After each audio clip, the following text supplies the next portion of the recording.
Hello, welcome, Devil Sniper here, and this is episode number 24 in Season 4. In the background, you're going to see the players that I chose to keep on the list. These are the players that I was going to make a half-time show for. These are the players that we were seriously going to be doing some bidding on, and we were hopefully going to bring to Upton Park. But as you know, due to unforeseen circumstances, this will no longer happen. So enjoy what you see in the background. If your players are on there, I hope you're happy. If your player isn't on there, I do apologise. But it's time to tell you what happened with DS and DG and why our club has no money whatsoever. Basically, DS and DG have been smuggling Jaffa cakes out of the UK into Europe and beyond. They've been using the club's finances to do so. They got in bed with the Colombians. They got in bed with the Italians. They got in bed with pretty much every country in the world. And the problem is, they didn't deliver. And all the very, very pissed off mafia warlords took every single penny the club has. We are now potless. We can't even afford to piss in a pot. But never fear.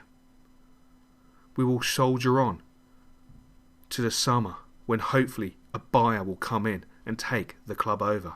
Failing a buyer, hopefully we will do ourselves justice, finish high in the Premier League, win the Capital One Cup, perhaps even dream of winning the Champions Cup. But who knows? That is in the future. We will see how the whole season plays out. But what I can tell you is McVitie's has come in and saved us for the remaining sector of the season. They will be paying my wages, the players' wages. They will be providing the pies at half time, the hot beverages to warm you on a cold day at half time. They will also be providing Jaffa cakes, complimentary Jaffa cakes for every fan who sets foot into Upton Park. And now, let's have a quick look at the squad report. So, first up is our boy, Jack Butland. His physical stats are absolutely ridiculous, but on my days, his goalkeeping stats are absolutely ridiculous. Nathaniel Klein, gotta say, doing really, really well. Doing really, really well. He has really crap curve, but great crossing. That never makes any sense to me. Tompkins is doing pretty good, to be fair. He's growing really well. I didn't think we'd get him to that sort of rating.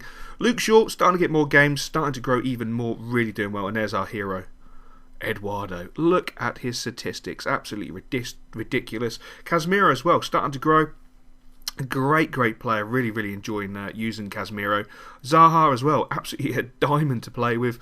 Adrian has actually started to really progress, which is absolutely sublime. Obviously, Jess Rodriguez is slightly unhappy due to the fact he was out for 5 whole months with an injury.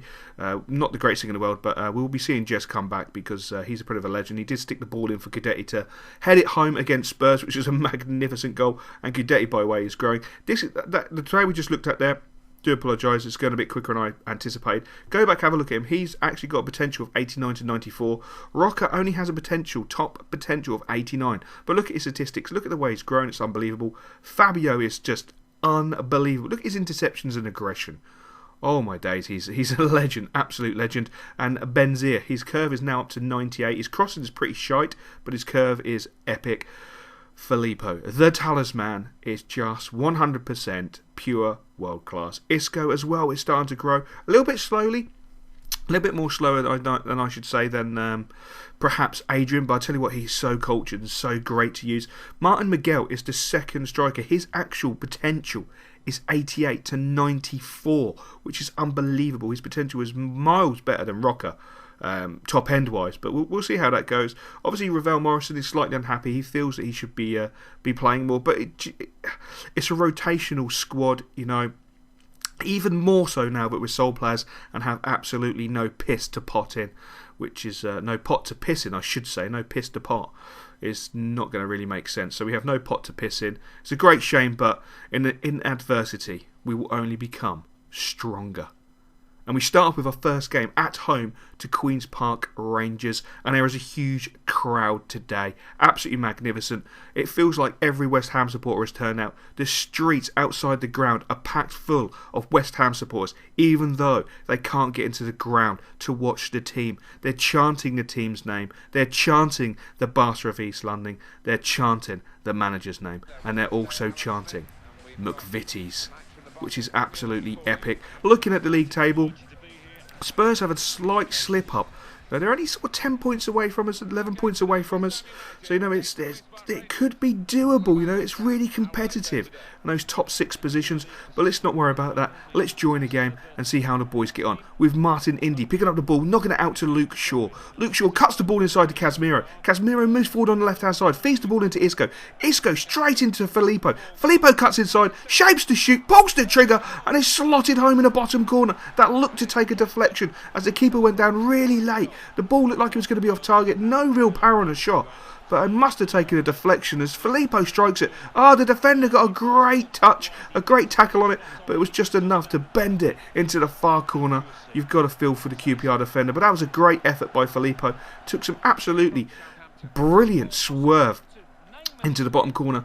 But Diakate has the ball for QPR. He knocks it into Hoylett. Hoylett knocks it over the top for Fraulein. Fraulein kicks the ball. It looked like Butland had saved it and spilled it. I'm not quite sure what happened there. But QPR have come away with a goal. Great ball over the top. Great first control. Butland did get the save, but the ball seemed to go underneath him. And QPR punished us for that error. But Filippo has the ball in the centre of the park. Gives it into Guidetti. Guidetti knocks it out wide to Isco. Isco marauding down the left-hand side. Looks to shape the pull of trigger, but he doesn't. A great tackle there by QPR to win us a corner. The corner's going to be swung into the back post from the looks of it. They're shaping up for back post, but there's a lot of movement at the middle. Yeah, there's a great deal of movement in the middle. Indy's with the header, doesn't quite get it. He picks the ball up on the edge of the box. Shapes, turns back inside to pull the trigger. Oh my days, that's an audacious deflection from Bruno Martins Indy. Get his name on the score sheet. Absolutely fantastic deflection there. But if you don't pull the trigger, you don't know. Great shot. Defender gets looks like he got a knee there. But unfortunately went into the top corner. We're going at half-time. West Ham United 2. Queen's Park Rangers 1. And West Ham really do look like they're in the driving seat.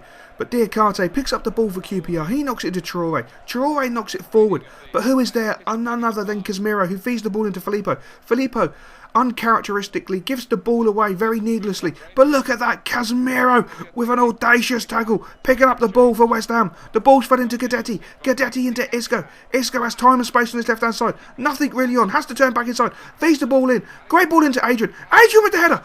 It's going wide. They've saved it. No, they haven't. Adrian's forced the ball over the line after 55 minutes. It looked like the Queen's Park Rangers defender actually kicked the post instead of the ball. Missing the ball, leaving it for Adrian. Adrian slotting it in. But what a header from Adrian. What a cross from Isco.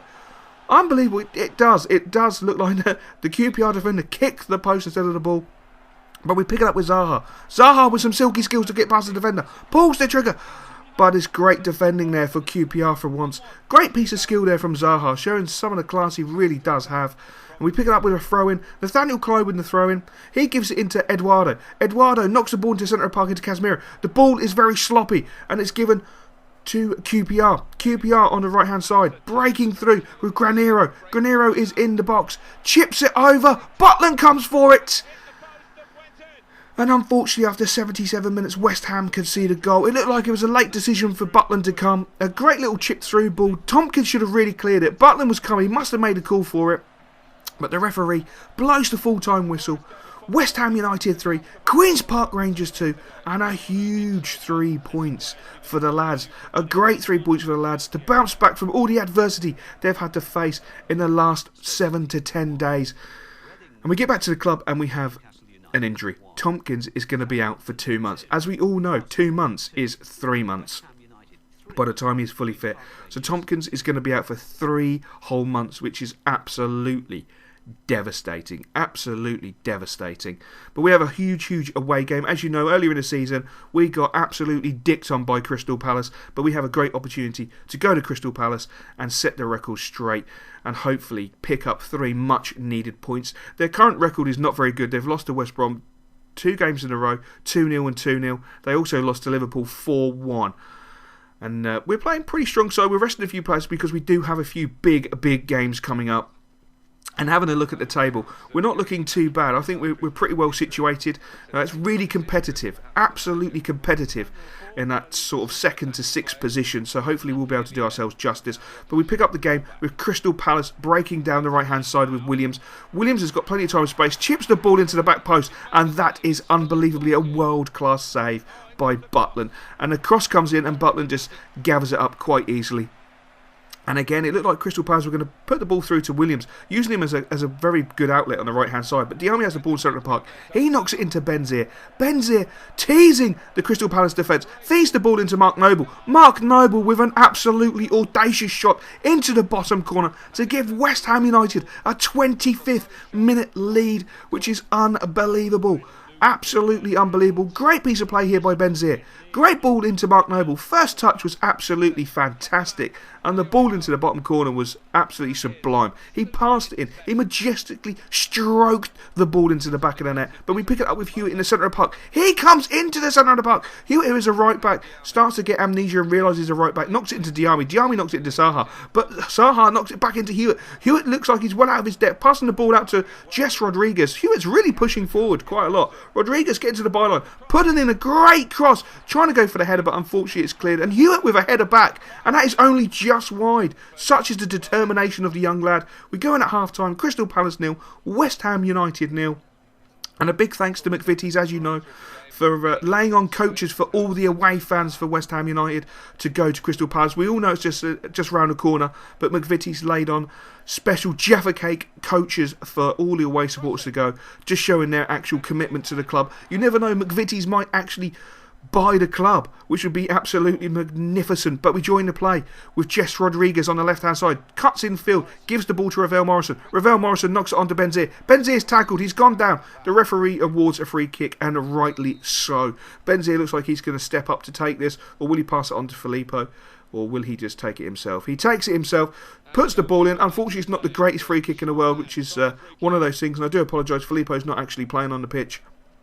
The goalkeeper for Crystal Palace knocks the ball out. It's straight into Kolka with an absolutely magnificent first touch. He feeds the ball into Mark Noble. Noble knocks it onto Ravel Morrison. Ravel Morrison surveying the area. Nice piece of skill. Knocks the ball into Benzier. Benzier accelerates past the defender. Strikes the ball into the corner. Absolutely brilliant near post goal from Benzier to make it 2-0 after 75 minutes. And that has to be game, set and match for West Ham United. Fantastic play there by Ravel. The pace and the agility of Benzier is second to none. The referee blows the full-time whistle. Crystal Palace 0, West Ham United 2, and that is back-to-back victories in the Premier League to really assert themselves after everything that has gone on in the last 7 to 10 days, which has been very traumatic, not only for the club, the management, the staff team, but the supporters. It's been a traumatic period. And we're going to have a quick look at the scouting report. And while you have a look at these, a few players and their potentials, this scout, our scout actually didn't bring back anything amazing, but we will be able to sign youth players. It's one of the important factors that McVitie's stated when signing the 6-month contract to actually save us, was that if we have any decent young talent, they will pay for them to come to the club. Such is the commitment from McVitie's to West Ham United, such as the support of the Jaffa Cake Foundation. So hopefully we'll be signing some youth players. As I say, the next 2 episodes are going to be live because it is time we have to go and play Inter Milan. Can you believe we're going to play Inter Milan? And we have, of course, the Capital One Cup final against Manchester United. I hope you enjoyed this episode. Hope you enjoyed the storyline. I hope you stick with the career mode, even though we've had the slight issues of budgets being fucked up. And as always, guys, I will, of course, catch you later.